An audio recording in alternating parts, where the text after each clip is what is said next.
पिछले एपिसोड में आपने देखा कि किस तरह कंचन के चाचा चाची ने उसके साथ धोखा करके उसकी सारी प्रॉपर्टी हड़प ली। कंचन को दाई माँ के साथ किराए के घर में आना पड़ा।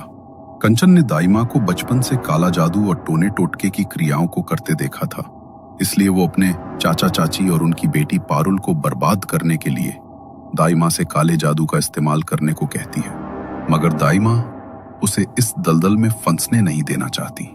अब आगे आधी रात के पहर दाई माँ अपने बिस्तर पर सो रही थी और अंदर के कमरे में कंचन अपनी आंखों में आंसू और गुस्सा लिए बिस्तर पर बैठी थी। वो उठी। दाई माँ गहरी नींद में सो रही थी तो उसने उनकी संदूक खोली जिसके भीतर एक काले रंग की पोटली रखी थी। उसने उसे बाहर निकाला और अपने कमरे में ले गई। कोई बात नहीं दाई माँ, अगर आप मेरी मदद नहीं कर सकती तो मैं खुद ही ये सब कर लूंगी। बचपन से आपको ये सब करते देखा है मैंने। इतना तो मैं भी जानती हूँ कि कैसे आत्माओं को जागृत किया जाता है और कैसे उन्हें बलि देकर उनसे अपनी इच्छा पूरी कराई जाती है।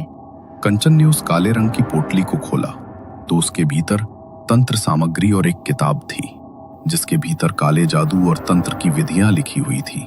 कंचन ने वो किताब खोली और उसके भीतर लिखे मंत्रों को पढ़ते हुए सफेद रंग से तिकोने आकारों से एक आकृति बनाई। 4 तिकोनों को जोड़कर एक आकार बनाया जिसके बीच में एक गोल घेरा था। उस गोल घेरे में उसने 8 दियों को जलाया। उसके बाद उसने 3 कोरे कागज लिए। उसने अपनी हथेली पर चीरा लगाया और अपने रक्त से उन कागजों पर अपने चाचा चाची और पारुल का नाम लिख दिया। मम्मी पापा के जाने के बाद तुम सब ने मेरी जिंदगी जहन्नुम बनाकर रख दी, लेकिन अपना हक मैं जाने नहीं दूंगी। आज से तुम्हारी उल्टी गिनती शुरू। तड़प तड़प कर मरते देखूंगी तुम्हें तो मैं। कंचन ने उन तीनों कागजों को मोड़कर दियों के बीच में रख दिया। वे तीनों कागज जले नहीं, बल्कि उनके भीतर कंचन के चाचा चाची और पारुल का तड़पता हुआ चेहरा उभर आया। दियों से निकलने वाली आग की लपटें इतनी तेज हो गईं, मानो वहां कोई यज्ञ कुंड जल रहा हो। तभी कंचन के कमरे की खिड़की पर एक दस्तक हुई। जैसे ही वो दस्तक कंचन के कानों में पड़ी, उसके चेहरे पर एक शैतानी हंसी छा गई। वो उठकर खिड़की खोलने के लिए खिड़की की तरफ बढ़ी। उसने जैसे ही खिड़की खोलने के लिए अपना हाथ बढ़ाया, तभी उसे अपने कंधे पर कुछ महसूस हुआ, जैसे किसी ने उसके कंधे पर अपना हाथ रख दिया हो। वो बुरी तरह डर गई। हिम्मत करते हुए उसने पीछे मुड़कर देखा तो दाई माँ उसके कंधे पर हाथ रखे हुए घबराई हुई खड़ी थी। उन्होंने गुस्से में कंचन की तरफ देखा और उसे खींचती हुई अपने कमरे की तरफ ले गईं। मैंने मना किया था ना तुझे ये सब करने से, उसके बाद भी तूने मेरी बात नहीं मानी। मत पड़ इन सब में बेटा, वरना मेरी तरह पछताएगी। शांति से मौत भी नसीब नहीं होती है जब ये सब क्रिया करते हैं, और कभी मोक्ष नहीं मिल पाता। मेरी बात को समझ मेरी बच्ची, रोक दे ये सब। ठीक है, मंजूर है मुझे। मेरी आत्मा को मोक्ष अगर नहीं मिलेगा तो भी मंजूर है मुझे, लेकिन ऐसी जिंदगी और वो भी इस तरह से नहीं जी सकती मैं। मेरी बच्ची, तू बदले की आग में इस तरह जल रही है कि आगे होने वाली अनहोनी तुझे दिखाई नहीं दे रही। अगर एक बार आत्माओं के चक्रव्यूह में फंस गई तो वे तुझे इस तरह फंसा लेंगी कि तू चाहकर भी उन्हें छोड़ नहीं पाएगी। लेकिन दाई माँ, मेरे हक का क्या? जो मेरा हक उन्होंने मुझसे छीन लिया है उसका क्या? मैं सब समझ रही हूँ मेरी बच्ची, लेकिन अपना हक पाने के लिए ये रास्ता ठीक नहीं है। तूने जो क्रिया की है उसे काटना होगा, वरना वो आत्मा इसी तरह घर के बाहर दस्तक देती रहेगी, और मैं नहीं चाहती तेरा उसके साथ सामना हो। दाई माँ कंचन के साथ उसके कमरे में गई। उसके कमरे की खिड़की से अभी भी वो ठक ठक की आवाज आ रही थी। दाई माँ ने कंचन को कमरे के एक कोने में बैठाया और खुद कमरे के बीचों बीच जाकर बैठ गई, जहां उस आकृति के भीतर अभी भी वे दिए जल रहे थे। दाई माँ ने वहां बैठकर कुछ देर तक कुछ मंत्रों का उच्चारण किया। मंत्र के हर उच्चारण के साथ खिड़की के बाहर से आने वाली वो ठक ठक की आवाज और तेज होती जा रही थी, मगर दाई माँ ने मंत्रों का उच्चारण नहीं रोका। कुछ ही देर बाद एक एक करके वे दिए अपने आप बुझ गए और खिड़की के बाहर से आने वाली वो ठक ठक की आवाज भी तुरंत बंद हो गई। दाई माँ ने चैन की सांस ली और एक मिट्टी के बड़े से कसूरे के अंदर कपूर और लोबान का धुआं कर दिया। वो धुआं घर के हर कोने में फैल गया। दाई माँ ने उस मिट्टी के कसूरे को घर के कोने में रख दिया और कंचन के पास गई। आज तो तूने ये सब कर दिया, लेकिन आज के बाद ये सब करने के बारे में कभी सोचना भी मत। वो तो मैं सही समय पर आ गए और मुझे इन चीजों की काट का तरीका पता है। ये सब जितना आसान लगता है उतना है नहीं। अगर वो आत्मा तुझ पर हावी हो जाती और तुझे उसे काबू में करने का तरीका ना पता होता तो क्या करती तू? मार डालती वो तुझे। नहीं दाई माँ, अपनी कंचन को इतनी कच्ची खिलाड़ी मत समझो। बचपन से आपके साथ रहती आई हूँ मैं। किसी भी शक्ति को जागृत करने से पहले खुद की सुरक्षा कैसे की जाती है अच्छी तरह जानती हूँ, और किस शक्ति की काट क्या है ये भी बखूबी जानती हूँ मैं। मुझे अब सचमुच समझ नहीं आ रहा कि कैसे समझाऊं तुझे। तू बहुत बड़ी मुसीबत में फंसेगी और उस दिन तुझे बचाने के लिए शायद मैं भी यहाँ नहीं रहूंगी। अभी भी वक्त है बेटा, संभल जा, वरना कोई तुझे नहीं संभल पाएगा। दाई माँ ने वहां फैली सारी तंत्र सामग्री उठाई और उसे उसी काले रंग के झोले में डाल दिया। फिर वो झोला लेकर अपने कमरे में चली गईं। दरवाजा अंदर से बंद किया और झोले को अलमारी में ताला लगाकर छिपा दिया। अगले दिन जब दाई माँ सामान लेने बाहर गईं, तो कंचन ने पूरा घर टटोल डाला, मगर झोला कहीं नहीं मिला। मुझे पता है दाई माँ ने जानबूझकर छिपाया है, लेकिन मैं भी इतनी आसानी से हार नहीं मानूंगी। कंचन ने कमरे को अच्छी तरह ठीक किया ताकि दाई माँ को शक ना हो कि कंचन में उनके कमरे में वो काली पोटली ढूंढने की कोशिश की थी। कंचन ने पूरे दिन दाई माँ से इस बारे में कोई बात नहीं की, तो दाई माँ को लगा शायद कंचन उनकी बात समझ गई है। रात को कंचन दाई माँ के लिए चाय बनाकर लाई और उनके साथ बैठ गई। मैं आपके लिए चाय बनाकर लाई हूँ दाई माँ। आपकी बात समझ गई हूँ मैं कि मुझे ऐसा नहीं करना चाहिए। जो मेरी किस्मत में लिखा होगा वो मुझे मिल ही जाएगा। आप चाय पी लीजिए, आपका गला ठीक हो जाएगा।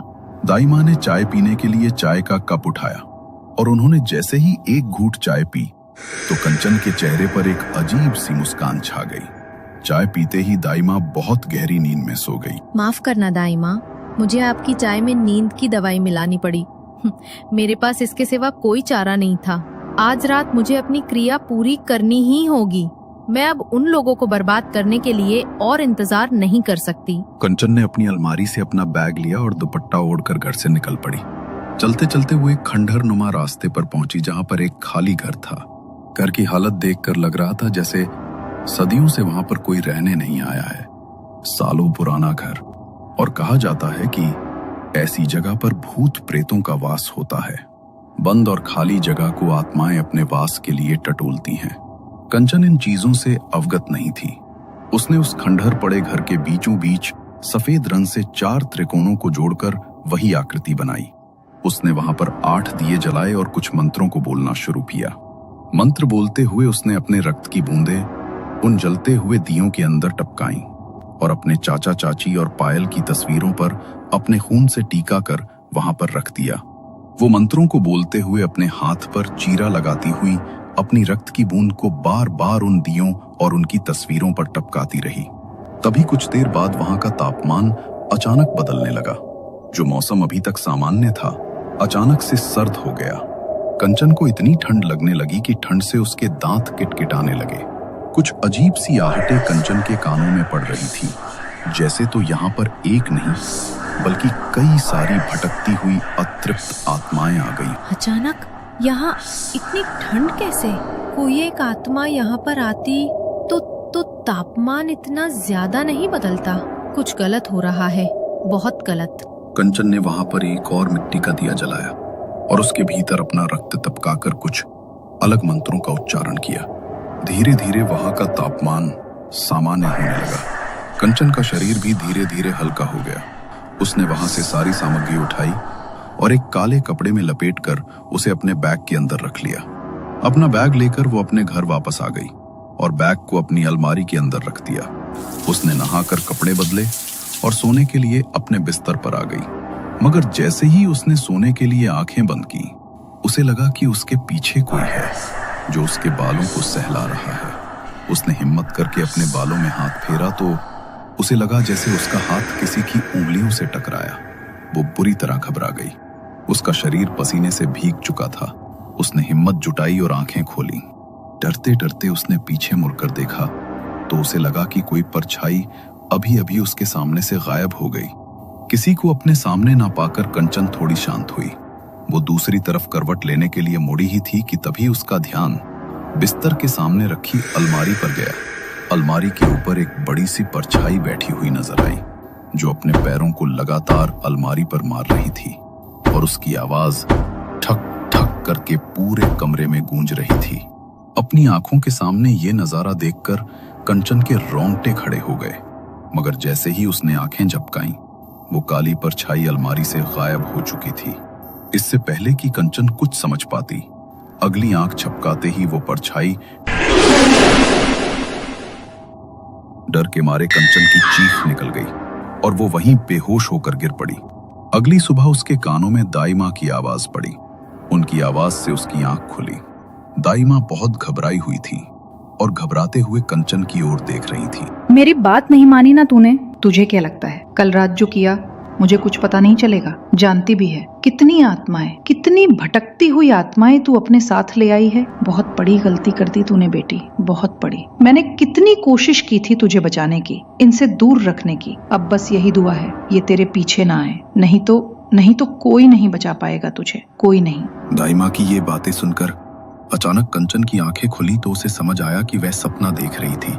वह उठी और कल रात के बारे में बात करने के लिए दाई माँ के कमरे की तरफ गई तो उसमें देखा कि दाई माँ अभी तक सो रही हैं। उसे कुछ अजीब लगा क्योंकि दाई माँ कभी इतनी देर तक नहीं सोती थी, मगर तभी उसे याद आया कि रात को उसने ही दाई माँ को नींद की दवाई दी थी। शायद इसीलिए वो अभी तक सो रही हैं। इसलिए वो उन्हें उठाने के लिए उनके पास गई। दाई माँ, उठो ना, सुबह के 8 बज गए हैं दाई माँ। मुझे कॉलेज भी जाना है और उसके बाद उस पार्ट टाइम जॉब के लिए इंटरव्यू भी अटेंड करना है। जल्दी उठो, मेरे लिए कुछ अच्छा सा नाश्ता बना दो ना। दाई माँ, लगता है दवाई का असर कुछ ज्यादा ही हो गया। सिर्फ आवाज देने से तो आप उठने वाली नहीं। उठो ना दाई माँ, प्लीज। कंचन ने दाई माँ को उठाने के लिए उन्हें सहलाया, मगर दाई माँ के भीतर कोई हलचल नहीं हो रही थी।